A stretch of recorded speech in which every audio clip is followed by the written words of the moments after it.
నమస్తే అండి. ఈరోజు సూపర్ ఔషధ గుణాలు ఉండే మెంతుల పులుసు వేసుకుందాం. మెంతులు ఎందుకు వాడతారో మీకు తెలుసు కదా. డయాబెటిక్ పేషెంట్స్ తప్పకుండా ఈ మెంతులనే చాలా వాడాలి. మరి ఇలా కూడా చేసుకుంటే ఎంత బాగుంటుందా అని చెప్పి మీకు అనిపించాలి. అంత బాగుంటుంది, నేను చేస్తాను చూడండి. దానికి అవసరం ఏంటంటే ఒక చిన్న కప్పుడు మెంతులు కడిగి నానబెట్టేసి మళ్ళీ తీసేసి పెట్టేసుకున్నాను, వాటర్ తీసేసి. తర్వాత దానికి కావాల్సిన ఏంటంటే 2 ఉల్లిపాయలు కట్ చేసి పెట్టేసుకున్నాను. తర్వాత కొత్తిమీర, కరివేపాకు, ఒక 4 పచ్చిమిర్చి, ఒక 2-3 టొమాటోస్, ఒక వెల్లుల్లిపాయ ముద్ద, తర్వాత కొంచెం చింతపండు పులుసు పిసికి పెట్టేసుకున్నాను. ఉప్పు, కారం యాజ్ యూజువల్. తర్వాత తగినంత నూనె కూడా పోసేసుకొని, ఎందుకంటే ఆరబయట కూర్చున్నాను కదా, సో అందులో ఆల్రెడీ పోసేసి పెట్టేసుకున్నాను. ఇప్పుడు మనం ఇందులో ఏం చేయాలంటే ఆయిల్ వేడెక్కుతుంది. ఆయిల్ వేడెక్కినప్పుడు మనం ఇందులో కాస్త నూనె పోసిన తర్వాత జీలకర్ర వేసేసుకుందాం. జీలకర్ర ఎప్పుడు కానీ చక్కగా తగినంత వాడడం అలవాటు చేసుకోవాలి. ఓకే, ఇది పక్కన పెట్టేద్దాం. ఇప్పుడు ఆ జీలకర్ర కొంచెం మనకు వేగుతుంది కదా, వేగే లోపల మనం ఏదైతే కట్ చేసి పెట్టేసుకున్నామో ఈ పచ్చిమిర్చి వేసేసుకొని ఒక్కసారి దీన్ని కలిపేసి, ఆరుబయట ఎప్పుడు ఇక్కడ చేయలేదు కదండి మా ఇంట్లో, సో ఈరోజు అట్లా చేయాలనిపించింది. వాతావరణం బాగుందని చెప్పేసి ఒక వీడియో ఇలా చేయాలనిపించింది అనమాట. పచ్చిమిర్చి వేగుతుంటే వెంటనే మనం ఇందులో ఆనియన్స్ వేసేసుకుందాం. ఓకే, ఆనియన్స్ ఇది కొంచెం వేగాలండి. ఆనియన్స్ లైట్గా కొంచెం వేగిన తర్వాత మనం మిగతా వేసేసుకుందాం. ఓకే,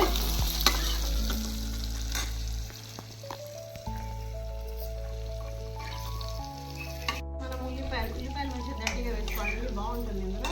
తర్వాత ఈ వెల్లుల్లిపాయ ముద్ద కూడా ఇందులో యాడ్ చేసేసుకుందాం. ఓకే, ఇది పక్కన పెట్టేసుకుందాం. ఇది ఒక్కసారి మనకి వెల్లుల్లిపాయ వేగిన తర్వాత చాలా చాలా ఔషధ గుణాలు ఉంటాయండి మెంతులు. అసలు ఇంకా నేను చెప్పాల్సిన పని లేదు. మీరు వాడి చూసిన తర్వాత మీ ఫ్యామిలీలో ఎవరైనా షుగర్ అంటే కొంచెం కంట్రోల్లో లేని వాళ్ళు ఎవరైనా ఉంటే మీరు అప్పుడప్పుడు వారంలో 2 సార్లు చేసుకొని తినండి. ఆ తర్వాత చెక్ చేసుకోండి, నాకే చెప్పండి మళ్ళీ. ఓకే, తర్వాత అది కూడా వేగిపోయింది. మనము కరివేపాకు యాడ్ చేసేసుకుందాం.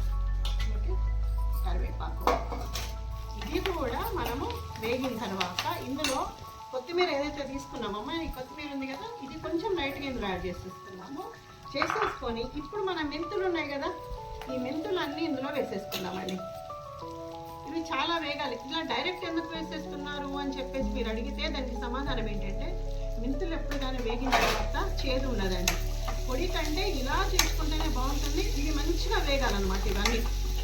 ఇవన్నీ మనం ఏమేమి వేస్తాము, పచ్చిమిర్చి, ఉల్లిపాయలు, మెంతులు, కొత్తిమీర, కరివేపాకు, జీలకర్ర ఇవన్నీ ఉన్నాయి కదా, మిశ్రమం అంతా మంచిగా వేగాలి.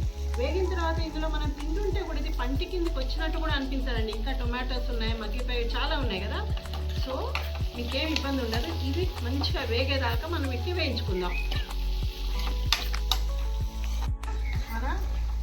మెంతులు కూడా మంచిగా వేగిపోయినాయి. టమాటా ముక్కలన్నీ ఇందులో వేసేసుకొని ఒకసారి ఇది కలిపేసి బాగా, ఆ తర్వాత ఇందులోనే మనము తగినంత పసుపు యాడ్ చేసేసుకుందాం.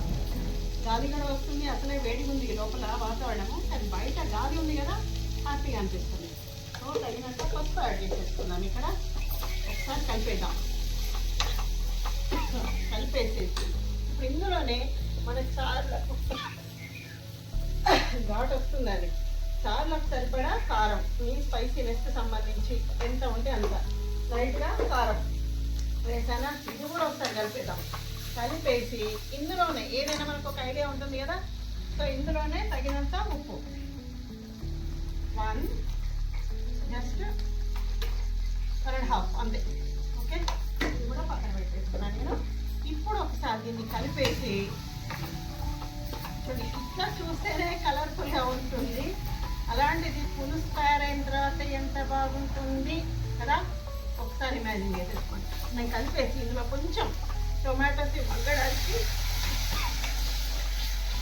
వాటర్ పోసేసిన కొంచెం. దీన్ని ఏం చేద్దామంటే మనము కొంచెం ఆ టొమాటోస్ మనం మగ్గనిద్దాం. ఓకే,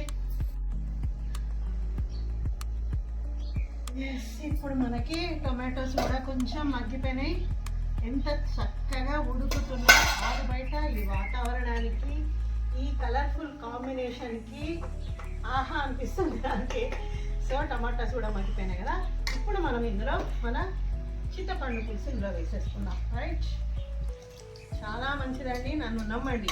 ఓకే, వేసేసుకొని ఈ కొత్తిమీర ఉంది కదా, డైరెక్ట్గా కొత్తిమీర ఇందులో వేసేసుకుందాం.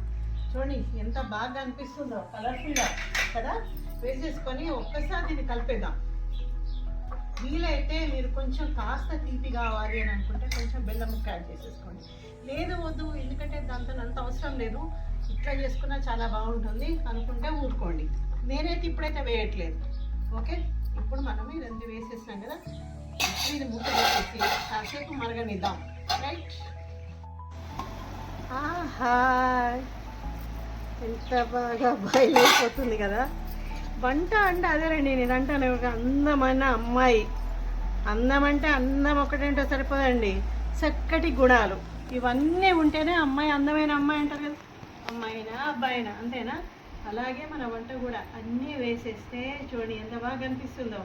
కొత్తిమీర, కరివేపాకు, టొమాటోస్, మెంతులు ఇవన్నీ చూస్తుంటే ఆహా అనిపిస్తుంది అనమాట. అంటే దేవుడు ఇన్ని రుచులు మనకు ఆ భగవంతుడు ఇచ్చాడు కదా, ఆయన కదా మనకు పాదాభివందనం చేసుకోవాలి.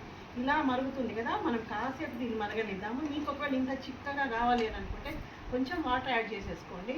అంటే మీకు చిక్కదనము కొంచెం లైట్గా ఉండాలి అని చెప్పేసి కొన్ని ఉంటాయి కదా, దాన్ని బట్టి ఇంకొక 2 నిమిషాలు ఇది మరిగితే మనకి వేడి వేడి మెంతుల పులుసు రెడీ అయిపోయినట్టే.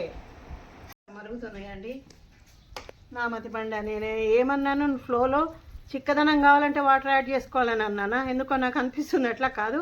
చిక్కగా ఉండాలంటే అలాగే ఉంచుకోండి, కొంచెం పల్చగా కావాలంటే మాత్రం కొంచెం వాటర్ యాడ్ చేసేసుకోండి.